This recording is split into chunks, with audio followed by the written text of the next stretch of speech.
Hi, thanks for inviting me today. So my talk today is called Tales from the Riverbank, using metaphors from ecology to consider sustainability in higher education. I know the theme of your conference is sustainability, and we're talking more about sustainability of practice there, I think. But I wanted to kind of double down on that and think about how we can draw upon metaphors from ecology itself to think about sustainability. So just a bit about me. I'm an emeritus professor at the Open University of Educational Technology. I used to be the director of GoGEM, which is a global network of OER graduate researchers. I used to be the chair of the Open Programme, which is the OU's multidisciplinary degree programme. I've blogged for 20 years. This month marks the 20th year at techie.net, if you don't know me there. Now I'm retired, I've also become a horror writer. So, different approaches are out there for all of us. So a quick overview of the talk. Why I think about metaphors. I wanted to talk about, so the point of this talk is really to kind of get you to think in terms of metaphors as a way of approaching lots of things that are going on in your industry.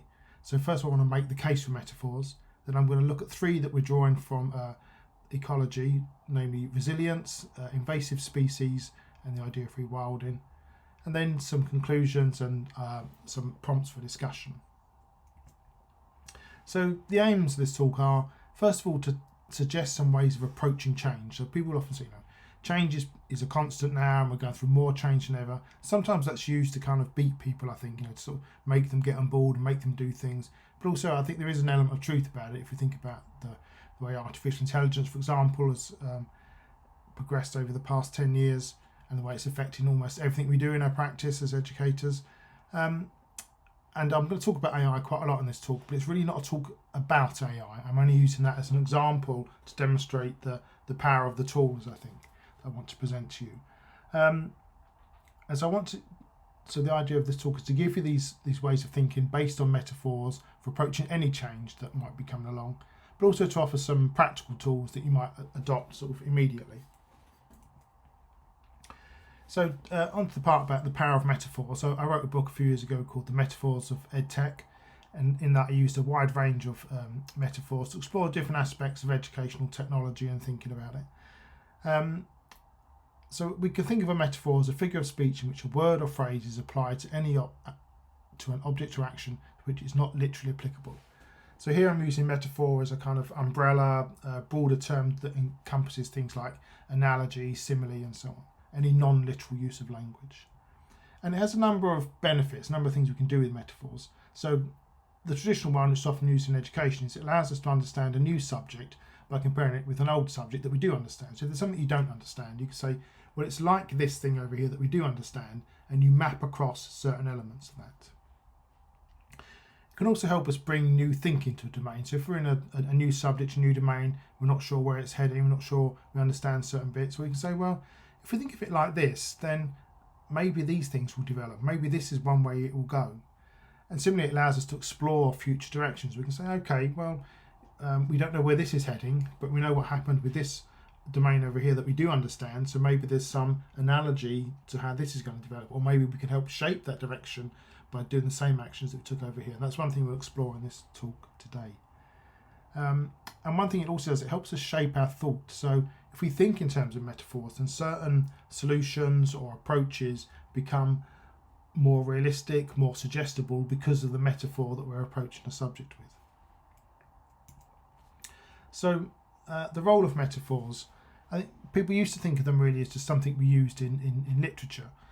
But in 1980, Lakoff and Johnson published this book, Metaphors We Live By, and they really changed that approach. And he said, our conceptual system, our way of thinking is fundamentally metaphorical in nature. It's how we approach the world. We think of it in terms of metaphors.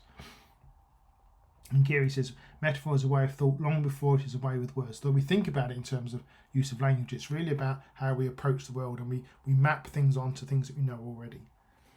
And it shapes our language and our thinking in really fundamental ways. But often these remain hidden until we sort of coax them into view. So we'll often use a metaphor or think in terms of a metaphor without even understanding or appreciating that we are using a metaphor. And and people estimate we use a metaphor for every 10 to 25 words in speech. It's also deeply embodied in our physical being. So, just an example, we'll talk about seeing someone's point of view or hearing what they're saying. We don't mean that literally, we mean that I understand what you're trying to say. But it's couched in terms of our physical abilities. And there's been many different examples of this psychology experiment. I mentioned that metaphors form the way we think. So in this experiment, the researchers took two groups of subjects, and to one group they gave lots of text and examples where crime is couched in terms of it being a disease in a community, and they gave another group lots of text where it was couched in terms of being a monster preying upon that community. Then they asked them to rank or come up with solutions to crime, and depending on which ones they'd been exposed to greatly influenced the solutions that they preferred. So if you thought of crime as a disease, you'd often think about ways of trying to cut it out or remove it from the community, whereas if you thought of a monster, you'd think about ways of trying to protect that community. And that's important because it's often something that politicians do, or people are trying to sell something, companies, commercial companies, they'll couch a problem, they'll suggest a problem in terms of a metaphor, and then the solution they have seems logical to that metaphor. So before you know it, you're engaged in a kind of sales pitch without even appreciating it because of the metaphorical language that's being used. And that's something we need to kind of always be careful of. So in short, it's not just for poets, it's not just a kind of a literal tool we can use, but it's actually very fundamental to how all of us think and approach things. So having said that, in this talk I'm going to be using metaphors drawn from nature, and I think they're particularly problematic. So I say in my book, metaphors drawn from nature are the most prevalent but also the most dangerous. So people make appeals to something this is natural, so therefore it becomes inevitable, and it's been used to justify a lot of dangerous and dodgy ideas such as social Darwinism, misogyny, repression. People say, oh, this is natural, therefore you can't do anything about it, you just have to accept it. So I would say approach any metaphor, including the ones that follow, with a good degree of caution. So on to our first metaphor, it's that of resilience. So resilience is, I think the term has sort of got a bit of a bad press recently because it's been associated with this other idea around grit and sort of this kind of idea of being strong and keeping going and those kind of things at an individual level. But I want to use the term as it was used from ecology. So in 1973 there was an influential paper, and that described resilience as a measure of the persistence of systems and of their ability to absorb change and disturbance and maintain the same relationships between populations or state variables. So it's about maintaining the identity of that thing. So that identity could be a population of mosquitoes. Now the actual number of mosquitoes might go up and down quite considerably, but a particular population will persist over time. Walker suggests 4 aspects of resilience, and these are the ones I'm going to use in the approach I'm going to give now. He suggests that these are latitudes. It's the amount a system can change before losing its ability to recover. So to think of our population of mosquitoes, maybe that can change quite a lot in terms of numbers in that population and still persist as an overall thing, whereas other populations might not have so much latitude. They might need a certain, they can only go up to a certain amount, and they can only go down to a certain amount, and there's not much change within that. Resistance is the ease or difficulty of changing a system. So some of them will adapt very quickly to change, and others will become quite slow to change. So for instance, if a population breeds very quickly, then it can change very fast to changing environment, whereas if it breeds very slowly, only has one offspring each time, then those evolutionary changes take a long time. Precariousness is how close that system is to a current limit or threshold. So if a population, for example, is already quite small, already threatened, then maybe they can't adapt. And panicky would be the influences of external forces at scale or above and below. So that might be something like global warming in introducing change or climate change. So let's try and think about these for ourselves. So think about artificial intelligence. And again, I'm just emphasising here, we're just using this as an example. I'm not necessarily making any claims about artificial intelligence, good or bad. But think about your own institution where you work. So think about the latitude. How much flexibility is there in your roles at your institution and the approach you use?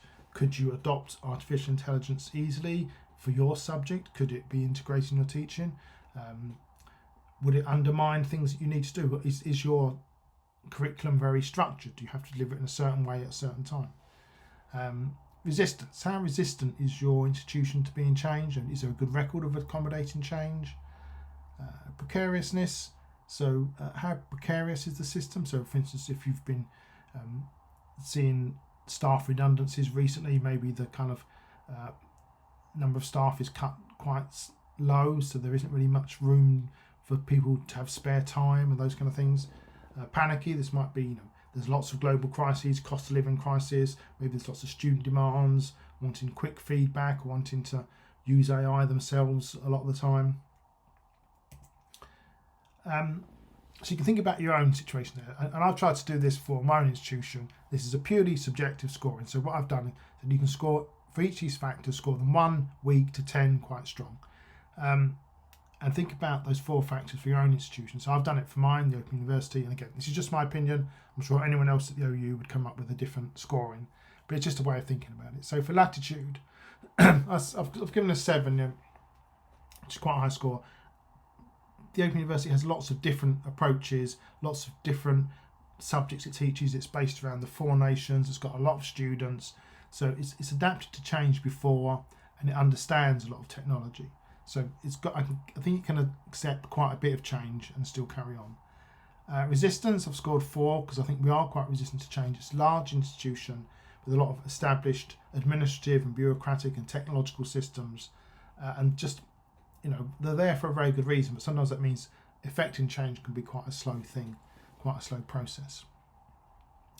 Precarious. The Open University has been through a round of voluntary redundancies recently, like nearly every other universities in the UK, and also its teaching model, which is to develop mainly text for distance education, it might be more subject to threat from AI than other face-to-face approaches.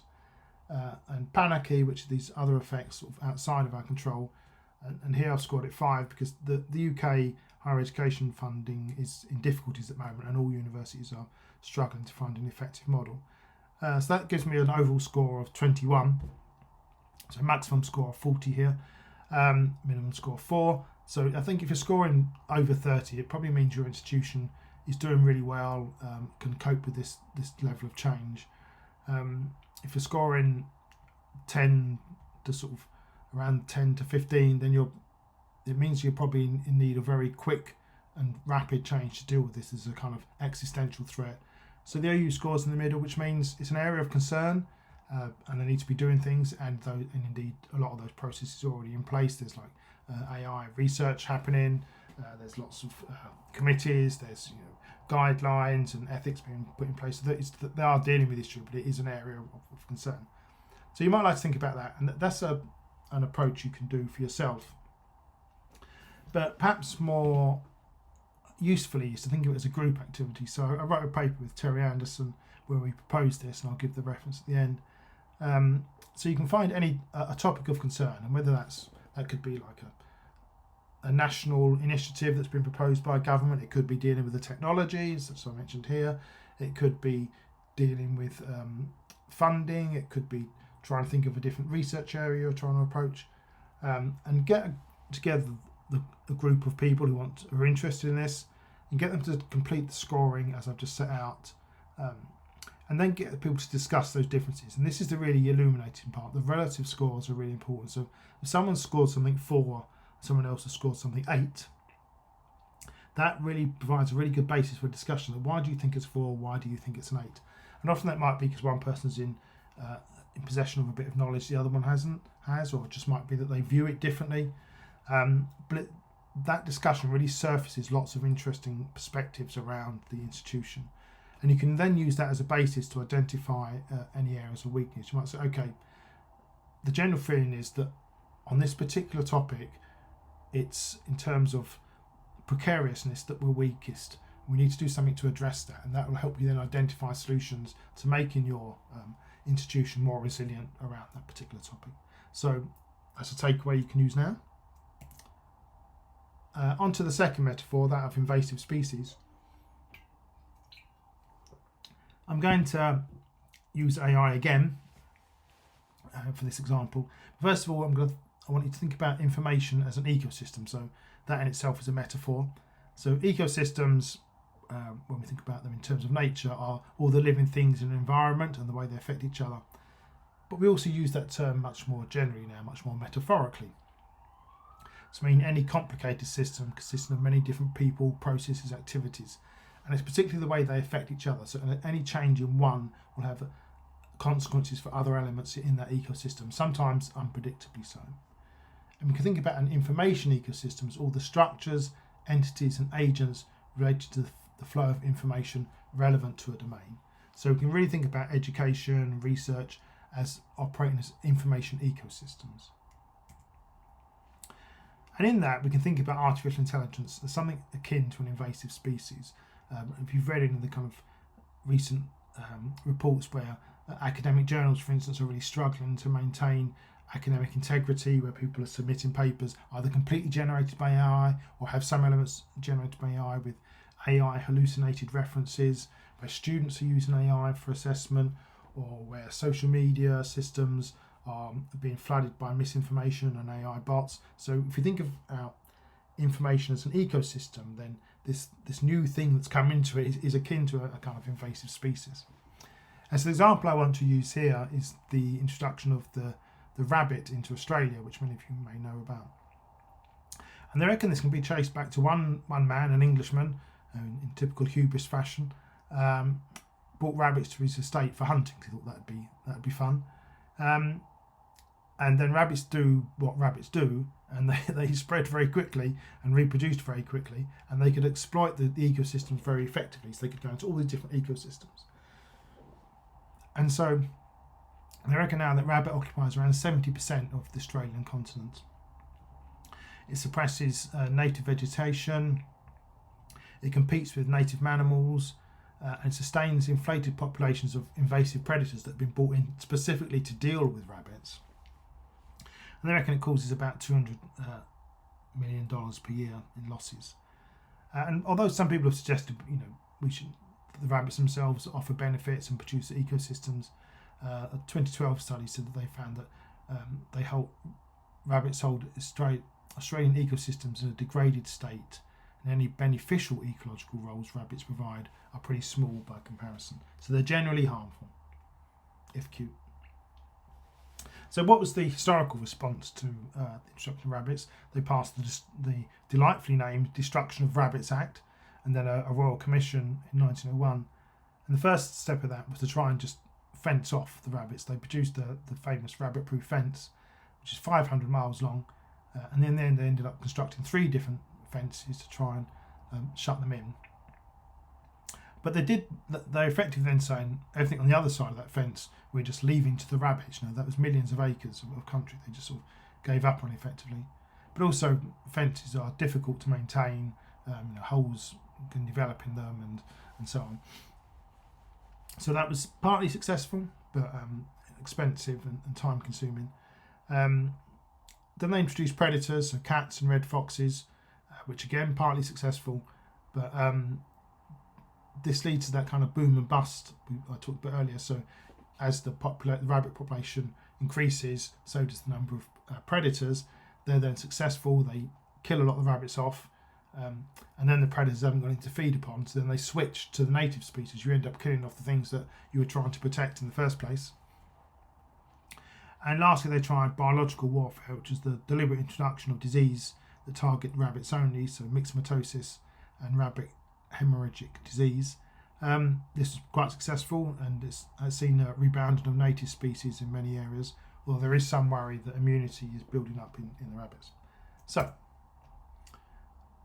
again, it's important to emphasise, I'm not suggesting anything about AI particularly here, but rather this is an example of using a metaphor to help you think about what we might want to do.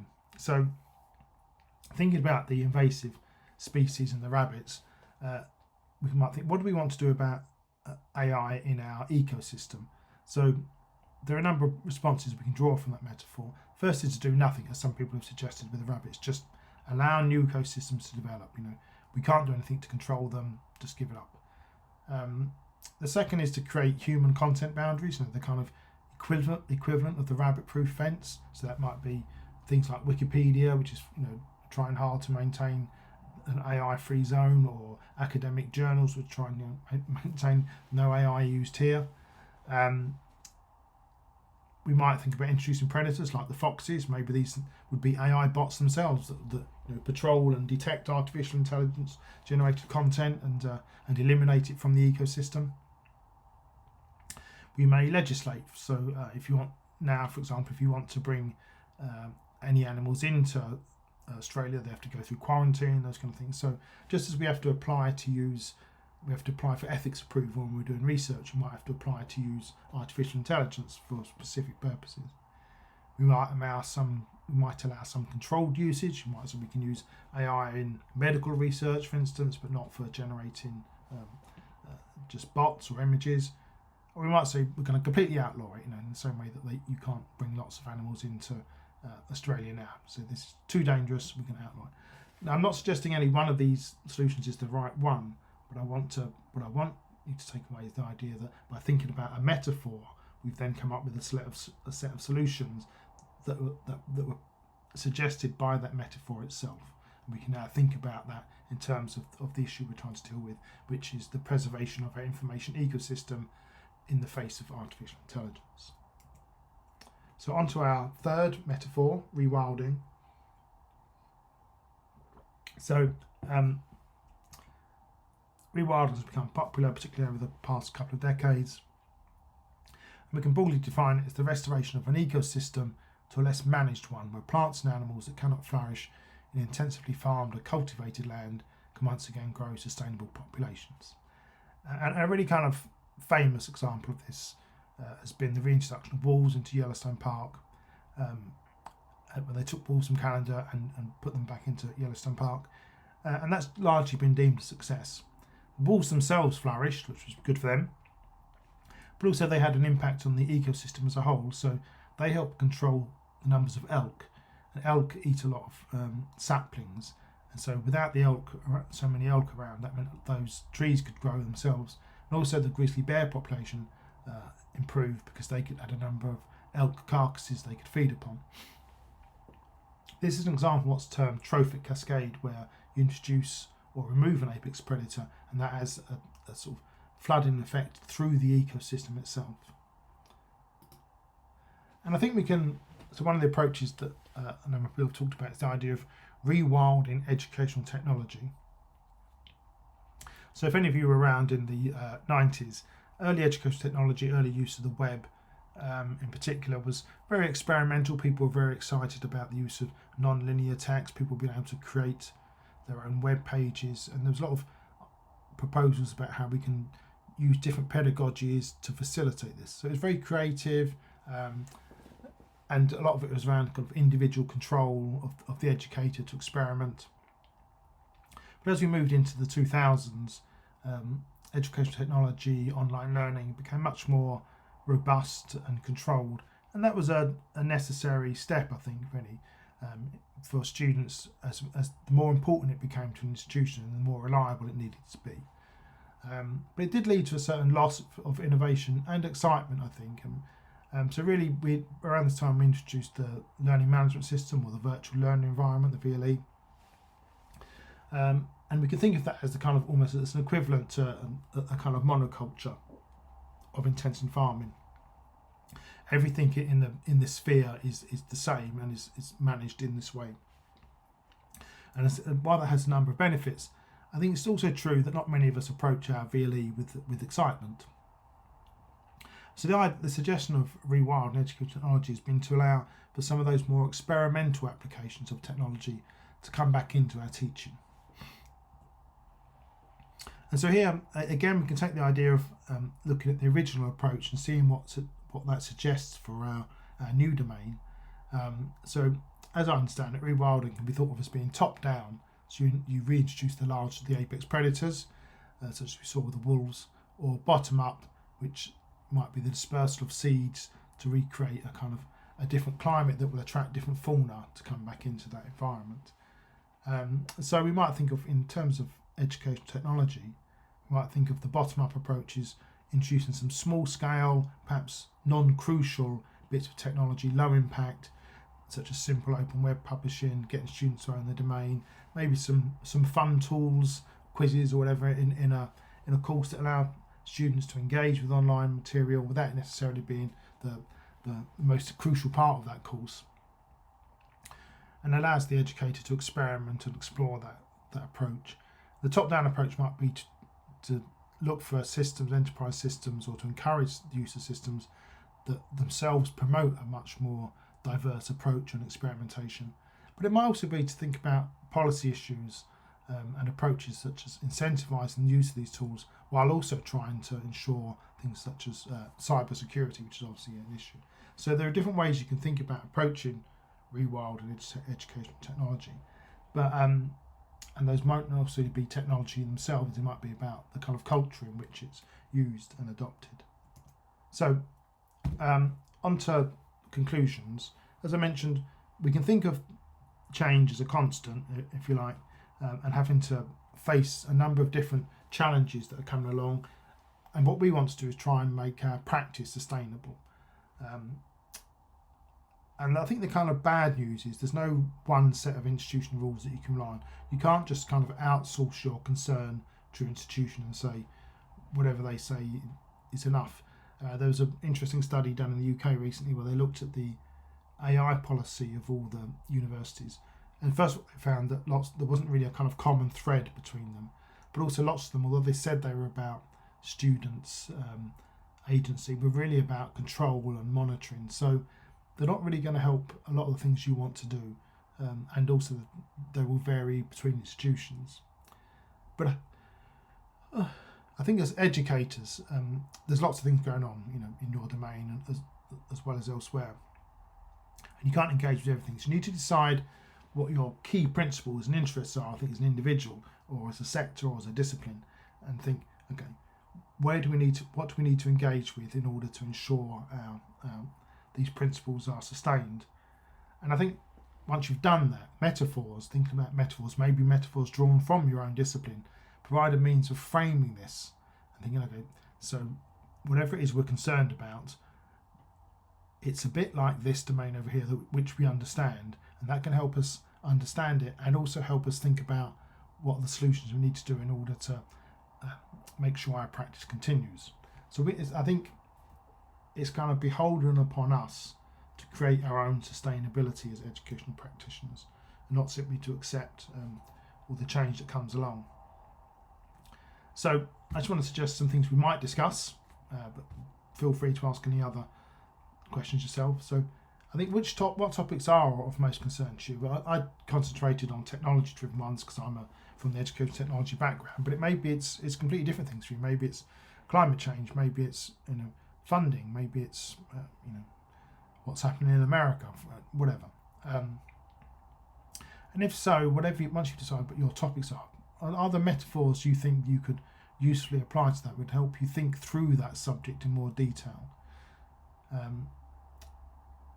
And I think we also need to think about what are the key elements that we want to be resilient. We can talk about we want to be resilient. Do we mean we want to carry on exactly as we are? Do we mean we want to preserve the academic principles of open knowledge exchange? Do we mean we want to protect our jobs? And all those are kind of different ways of thinking about resilience. So the theme of this conference is sustainability. Well, I think the key question for us to ask is sustainability of what? When we decide what it is we want to make sure is preserved and is sustained, then I think we can think about how metaphors can help us achieve that goal. Thank you. There are some of the references that you might find useful. Thank you very much.